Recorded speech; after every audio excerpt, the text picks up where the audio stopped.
할렐루야. 예, 우리 예수님이 부활하셨습니다. 예, 오늘 우리 찬양도 두 개나 오늘 곡을 들었는데, 오늘 우리 이 부활주일에 나오신 여러분들에게 하나님의 갑절의 축복이 넘치시기를 바랍니다. 우리 주님 부활하셨습니다. 한번 양옆 사람들에 그렇게 인사해 주세요. 주님 부활하셨습니다.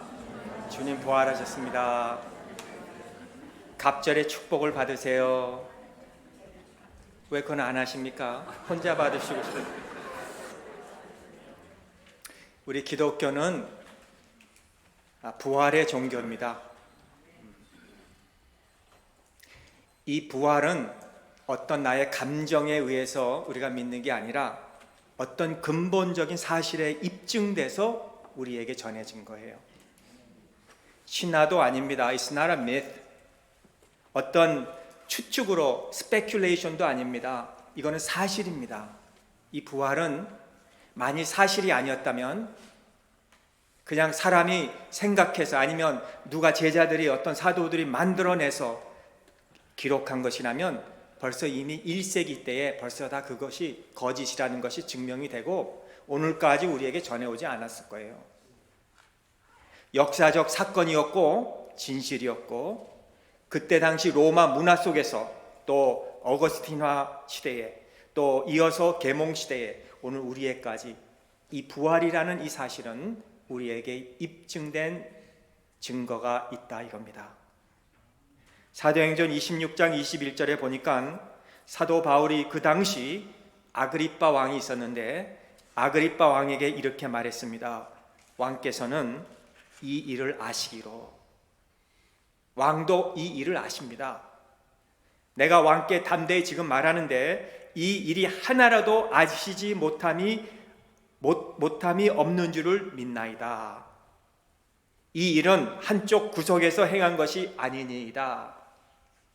여러분, 이 부활 사건은 그 당시에 아그리빠 왕도 안 사실이었고, 어느 한 구석에서만 그게 일어나고 없어진 게 아니라 전 세계까지 그 당시에 이게 다 알려진 사실이라고 그렇게 고백을 했습니다. 예수 그리스도가 죽은 자 가운데서 살아나신 사건은 다 안 사건이에요. 부활은 이 기독교에 있어서는 없어서는 안 될 아주 유일한 기적입니다. 오늘 왜 저와 여러분들에게 왜 부활을 믿습니까? 왜 부활을 믿습니까? 이 부활이 우리가 믿어서 우리의 신앙이 쓰든지 아니면 우리가 믿지 않아서 넘어지든지 중요한 중심이기 때문이에요. 많은 회의론자들이 2000년 동안 지난 예수 그리스도의 부활을 가장 큰 총을 겨누러서 무너뜨리려고 했습니다. 그러나 무너뜨리지 못했어요. 그들은 실패했습니다. 그리스도가 이 십자가조차도 하나님의 이건 징벌이다. 이 십자가는 하나님의 징벌이다라고 그렇게 하려고 했어요. 만일 예수님이 부활하지 않으셨다면 하나님의 징벌이었습니다. 만일 그리스도의 이 배척과 고난도, 그 많은 고난을 당했잖아요.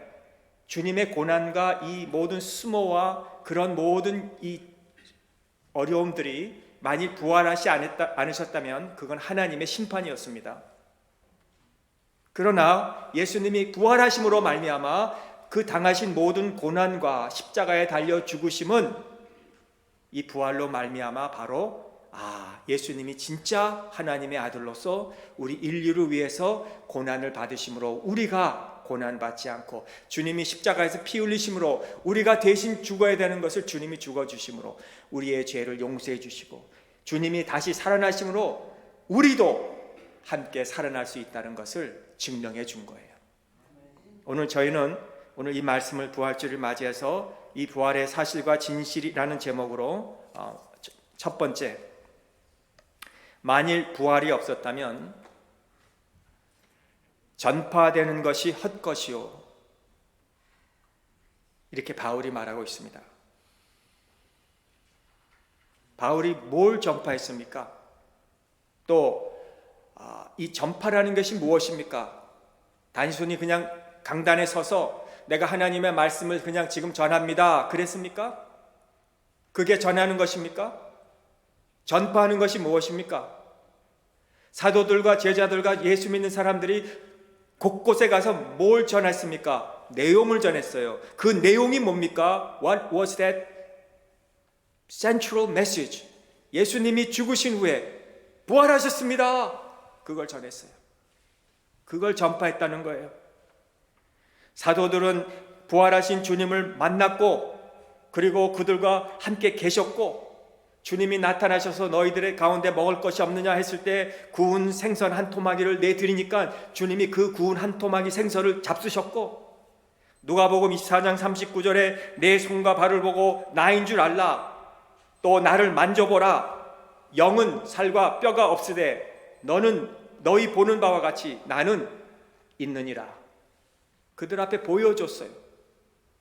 그러므로 주님이 성경대로 부활하시지 않았다면 사도들이 전파하는 것은 뭘 전파했겠습니까? 헛것이죠. 제자들과 사도들이 전한 복음의 그 내용의 본질은 그리스도께서 다시 살아나셨습니다. 사이먼 그린리프라고 하는 하버드 대학 법대 교수가 계셨습니다. 1833년에서 1848년 동안 이 하버드 로스쿨을 최고로 끌어올린 사람이에요. 그린리프라는 분. 그가 그리스도의 부활에 마음을 먹고 이 증거를 법으로 이렇게 증거하여 집중하여서 조사하기 시작했어요. 그리스도의 부활이 실제라는 것을 그가 결국은 깨닫게 되었어요. 영국의 변호사인 프랭크 모리스는 Who Moved the Stone 이라는 책을 썼는데, 예수 그리스도의 부활을 부인하기 위해서 그 책을 쓰기 시작했는데 다 쓰고 나 보니까 그가 쓰기로 한 책이 아니었어요. 그는 예수님이 부활하지 않았다고 쓰기로 했는데 결국 마지막에 가서는 예수님이 부활하셨다는 것으로 그렇게 책을 끝냈어요. 루 월리스라는 분도 예수 그리스도의 신성과 또 그의 부활을 부인하기 위해서 성경을 읽기 시작했는데 결국 성경을 응호하고 성경을 뒷받침하는 사람이 되고 말았어요. 그가 쓴 책 벤허입니다. 벤허. 그렇습니다. 예수님께서 진정으로 다시 살아나셨습니다. 그 증거가 뭐예요? 우리에게. 우리는 루 왈리스도 만나보지 못하고, 우리는 프랭크 모리슨도 만나보지 못하고, 그린리프가 정말 그렇게 얘기한 거 우리 들어보지도 못했지만 우리에게 뭐가 증거입니까? 첫째는 또 로스데이, 주의 날. 우리가 오늘은 일요일인데 우리는 일요일이라 그러지 않고 왜 주의 날이라 그럽니까? 왜 로스데이라 그럽니까? 왜 썬데이라고 하지 않고? 왜냐하면 이 날에 금요일 날 돌아가시고 주일 날에 주님이 부활하셨기 때문에 우리는 이 날을 주의 날이라 그러는 거예요. 근데 그게 중요한 게 아니라 이 주의 날이 지금 세계 곳곳에서, 그렇죠? 어제는 한국에서, 오늘은 이 지역에서, 이 동부에서, 이 모든 이 지역에서 예배를 드리는 거예요. 이 날에. 그게 신기한 거예요. 왜냐하면 유대인들은 세벳데이를 지켰어요. 토요일 날. 그거는 끈질기게 자기들의 신앙을 지켜오던 유대인들입니다. 수천 년 동안, 하루 이틀이 아니고 수천 년 동안 세벳데이가 토요일이었어요. 그들에겐. 그런데 크리스찬이 생기고 예수님이 부활하시고 난 다음부터는 그들도, 개종된 유대인들도 또는 믿지 않는 크리스찬들도 다 이제는 세벳가 아니고 선데이가 아니고 로스데이가 주일이 된 거예요. 또 유대인들에게는 가장 중요한 절기가 유월절입니다. 패스오버. 그런데 이제는 이스터예요.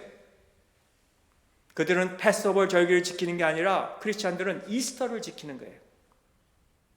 개종된 유대인들에게는 그렇게 중요하게 국가적인 이 유월절이 이제는 부활절로 개종하여 지키게 되었다는 것. 여러분 왜 그렇습니까? 주님이 부활하셨기 때문이에요.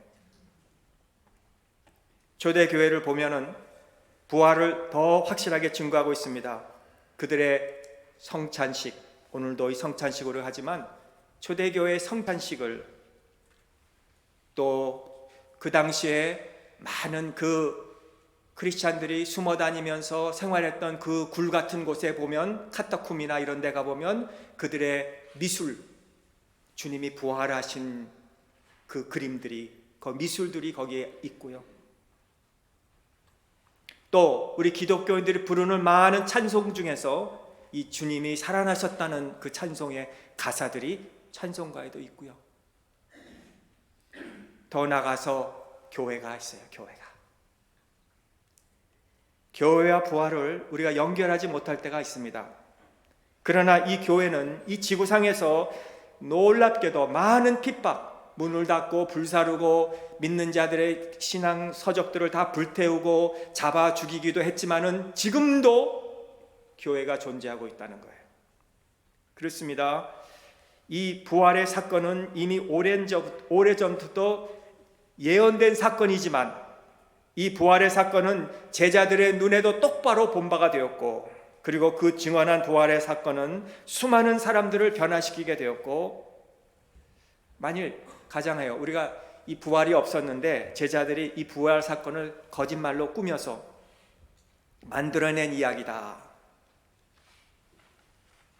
그들이 만들어낸 이야기인데 마태복음 28장에 보면은 이 로마 가드가 거기서 그 문을, 무덤 문을 지키고 있다가 졸게 되었다는 거죠. 근데 보니까 없어졌어요. 만일 부활이 어떤 전설적인 이야기라면, 세월이 흘러가면서 그냥 사람들이 더 우리가 확장되게 해서 주님이 정말 부활하셨다, 그렇게 되었다면, 그러면 이 수많은 고고학자들의 발굴된 이 내용들이 어떻게 그때를 증명하고 있느냐는 거예요. 만약에 환상적으로 홀리시네이션, 환상적으로 본 이론이라면 예수님이 죽으시고 부활하신 것은 사실 제자들도 처음에는 믿지 못했어요. 여인들도 무덤에 가면서 슬퍼하면서 누가 이 무덤문을 열어주고, 그리고 누가 이 모략을 예수님의 시신에 바를까, 그리고 무덤 밖에서 울고 있었어요. 그런데 예수님이 그 안에 안 계셨잖아요.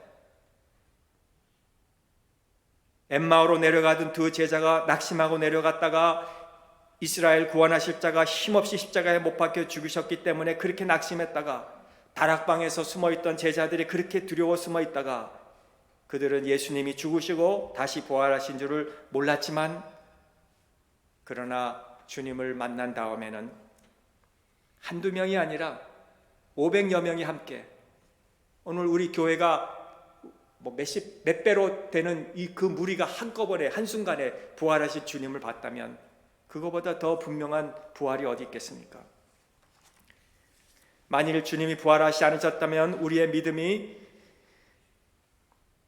근거가 없는 신앙이 될 수밖에 없고, 우리의 신앙은 항상 사람의 말에 흔들릴 수밖에 없고, 주님이 죽으신 것은 나의 죄를 위해서 죽으신 것이 되지 않고, 주님이 다시 사신 것은 나를 위해서 다시 사신 것이 되지 않고, 그러나 주님이 부활하셨기 때문에 어떠한 시험과 시련이 온다 할지라도 십자가에 죽으시고 부활하신 그 사실을 조금 더 의심하지 않게 오늘도 우리가 믿고 있다는 이 자체가 얼마나 귀하냐 이겁니다. R.C. 스프로디스는 기독교 핵심 100기까지 우리 교회 우리 집사님들이 함께 공부했던 그 책인데, 거기 172장에 보면은 원죄에 대한 내용이 나옵니다. 우리에게 원죄가 있어요. 원죄.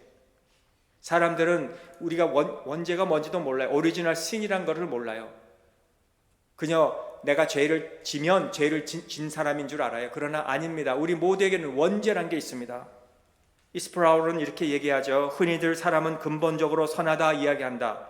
그 누구도 완벽할 수 없다는 사실을 받아들이면서도 인간의 사악함을 최소화하는 것이다.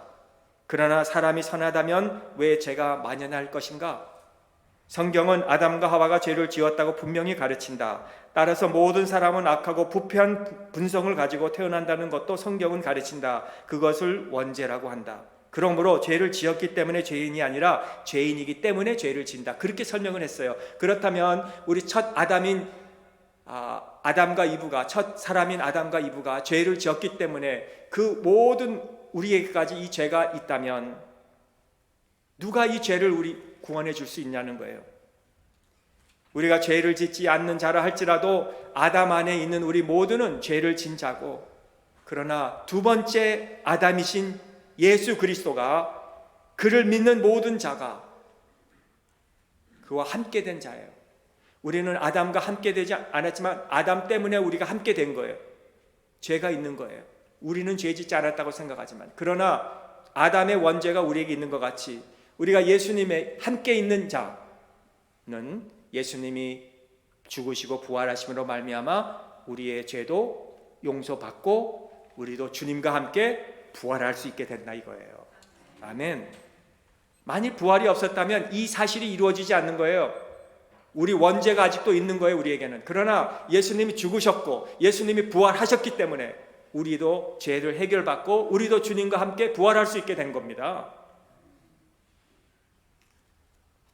그러므로 사도들이 전한 것은 헛것이 아닙니다.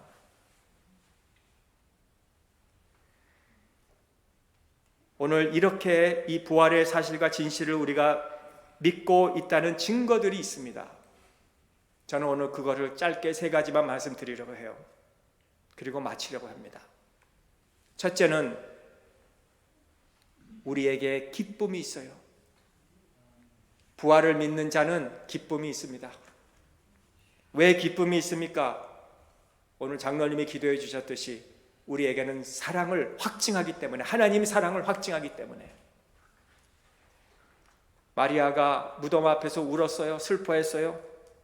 마리아랴 주님이 불러주셨을 때 마리아에게 큰 기쁨이 있었다고 성경은 얘기하고 있어요. 우리의 종착은 무덤이 아니라는 거죠. 오늘도 주님과 함께 하심을 믿는 자에게는 확신과 기쁨이 있게 되는 거예요. 또 두 번째는 마음의 평강이 있어요. 여러분, 마음의 평강이 있으시기 바랍니다. 미국의 언론조사에 의하면 10명 중에서 5명은 복권을 한대요. 내가 또 복권 얘기 자꾸 해서 죄송하지만 They play lottery. 아마 웃으시는 분들은 하시는 것 같아, 제 생각에. 오래전 제가 이 사역을 할 때 그 중고등부 전도사님이 난 복권을 한대요. 그래서 떳떳하게. 그래서 그러냐고, 왜 하냐고 그랬더니 내가 이 복권 맞으면 우리 교회에다가 11조 헌금해서 여기다 체육관을 지면은 우리 중고등부 학생들이 부흥될 거라고 그렇게 해요.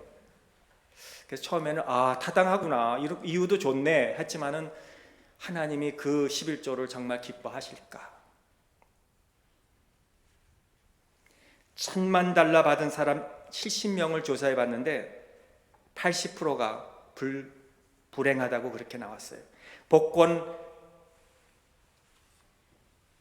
맞기 전보다 더 불행하다는 거예요, 80%가. 저는 20%에 속해 있으니 한번 터지기만 해보세요. 그럴 분 계실지도 모르겠습니다. 근데 참 돈이란 게 이상하죠? 없을 때와 있을 때가 다르다는 거. 여러분, 복권이 기쁨이 아니고 주님의 부활을 믿는 우리가 정말 기쁜 거예요.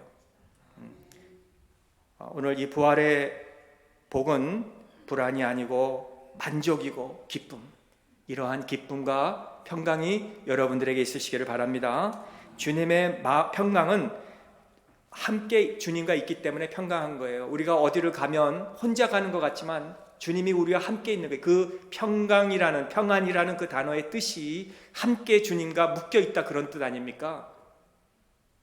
내가 홀로 당하는 문제가 아니고 내가 홀로 겪는 어려움이 아니라 주님과 함께 내가 지금 이 문제를 겪고, 그렇기 때문에 주님이 해결해 주시기 때문에 거기에는 평강이 있는 겁니다. 내가 너희에게 평강을 주노니 내가 주는 평강은 세상이 주는 것과 같지 않으니라, 주님이 그렇게 약속했잖아요. 오늘 우리가 문제를 당하고 힘든 일을 만날 때마다 나 혼자 이 문제를 스트러글해서 어떻게든지 내가 해결하겠다가 그렇게 생각하지 마시고, 내가 주님과 함께 묶여있는 한 주님이 나의 문제를 해결해 주실 줄 믿습니다 할 때 우리 안에 평강이 있는 거예요. 주님이 나의 자녀를 해결해 줄 수 믿습니다 할 때 평강이 있는 거예요. 이런 평강이 여러분들에게 있으시기를 간절히 바랍니다. 셋째는 사명이 있습니다. 베드로, 바울, 수많은 선지자들이 복음을 전하다가 어떻게 순교할 수 있겠습니까? 주기철 목사님이 어떻게 순교할 수 있겠습니까? 이게 만약에 감정으로 우리가 믿는 것이라면, 감정으로 우리가 이 어떤 부활의 사건을 우리가 믿는다면 그렇게 못해요. 어떻게 주의 제자들이 저 세계 방방 곳곳에서 복음을 전하다가 순교할 수 있습니까? 도마는 어떻게 인도까지 가서 자기 생명을 내놓을 수 있었습니까? 어떻게 언더우드 선교사님이 한국까지 와서 우리나라에게 이렇게 복음을 전해서 우리가 이렇게 크리스천이 됐는데 어떻게 그 선교사님이 그렇게 할 수 있었겠어요? 그런 사명은 어디서 왔습니까? 노아가 120년 동안 방주에 들어가야 된다고 했을 때 많은 사람들이 조롱했습니다. 나이가 먹더니 저렇게 됐구나. 저렇게 바다도 아니고 산 위에서 방주를 짓는다니. 천사들이 소돔에서 나오라 했을 때 조롱하는 사람들은 소돔성과 함께 멸망을 당했어요. 듣지를 않았어요. 만일 우리가 주님의 부활을 믿는다면 우리도 부활의 주님을 증거해야 될 사명이 우리에게 있는 거예요. 저는 오늘 우리 인생이 얼마나 짧습니까? 우리가 100년을 산다 한들 참 금방 가는 것 같아요. 인생의 연수를 한 규빗밖에 되지 않는다 그랬습니다. 한 규빗은 이스라엘 사람들이 재는 이 잣대인데 이 손바닥이에요. 손바닥. 요 손끝에서 여기까지. 요게 한 규빗입니다. 인생은 이렇게 짧다는 것을 표현한 겁니다. 그러므로 이 짧은 시간에 우리는 오늘 결단을 해야 되고 돌아가야 돼요. 오늘 결단을 해야 돼. 결단은 오늘입니다. 지금입니다. 다음 주에 하겠죠. 내일 하겠죠가 아니고 지금 내가 헌신하고 지금 내가 바치려는 것을 연기하지 말고 오늘 해야 돼요. 10처녀의 비유에서 5처녀는 기름을 준비하고 5처녀는 기름이 없었습니다. 등불은 있었는데 성경에 보면 5처녀는 기름을 준비했는데 5처녀는 기름이 없습니다. 그들은 내일 하겠다. 내일 준비하면 되지. 내일 기름에 사서면 되지. 근데 막상 주님이 오시는데, 막상 신랑이 오시는데 그 소식을 듣고 기름을 사러 나갔지만은 이미 주인이 그 문을 닫아버렸다 그래요. 주님이 열면 닫을 자가 없고 닫으면 열 자가 없다고 그렇게 말씀했습니다. 욥기 14장 14절에 장정이라도 사람이 죽으면 어찌 다시 살리까? 욥이 그렇게 고백을 합니다. 많은 사람들이 죽으면 어떻게 다시 사느냐고 물어보지만 욥은 말하지요. 나는 나의 싸우는 모든 날 동안 참고 기다리겠나이다. 욥은 인생을 싸우는 날, 이 싸우는 날을 벗어버리고 내가 하나님 앞에 설 때가 있다는 거예요. 내가 알기에는 나의 구속자가 살아계시고 그가 땅 위에 서실 것이고 내 육체가 썩은 후에는 내가 하나님을 배우리라. 그렇게 고백을 했어요. 욥기가 14장과 욥기 19장에 나와 있습니다. 욥은요, 부활의 신앙 아니고는 이렇게 고백할 수가 없는 거예요. 성도 여러분, 부활의 사실과 진실을 우리가 받아들이고 오늘 우리도 반응하길 바랍니다. 우리가 오늘 주님, 내가 부활의 주님 의심하지 않고 내가 오늘 믿고 내가 주님을 위해서 결단하고 헌신하고 이제 살겠습니다 라고 하신다면 여러분 마음속에 큰 기쁨이 넘치게 될 줄 믿고 여러분 마음속에 평안으로 넘치게 될 줄을 믿고 여러분들이 어떠한 일이 일어나더라도 이 사명을 가지고 주님 오시는 그날까지 충성하게 될 줄을 확신합니다. 오늘 이런 우리 평강교회가 되시기를 주님의 이름으로 이 부활주일에 축원합니다. 기도하겠습니다. 하나님 아버지 감사합니다. 우리를 위해서 십자가에 죽으시고 3일 만에 부활하신 이 사건과 사실을 우리가 조금도 의심하지 말고 믿습니다 할 때 주님 우리 안에 큰 기쁨을 주시고 우리 안에 평안을 주시고 우리가 왜 이 땅에 살아야 되는지 사명을 허락해 주실 줄 믿습니다. 부활신앙으로 우리가 주님 오시는 그날까지 우리 등불에 기름을 준비한 5처녀 슬기로운 처녀가 되어서 주님 오시는 그날 두 손을 들고 찬양하며 주여 어서 오시옵소서 주님을 맞이할 수 있는 이런 믿음의 우리 교회가 되게 하여 주시옵소서. 예수님의 이름으로 감사하며 기도합나이다. 아멘.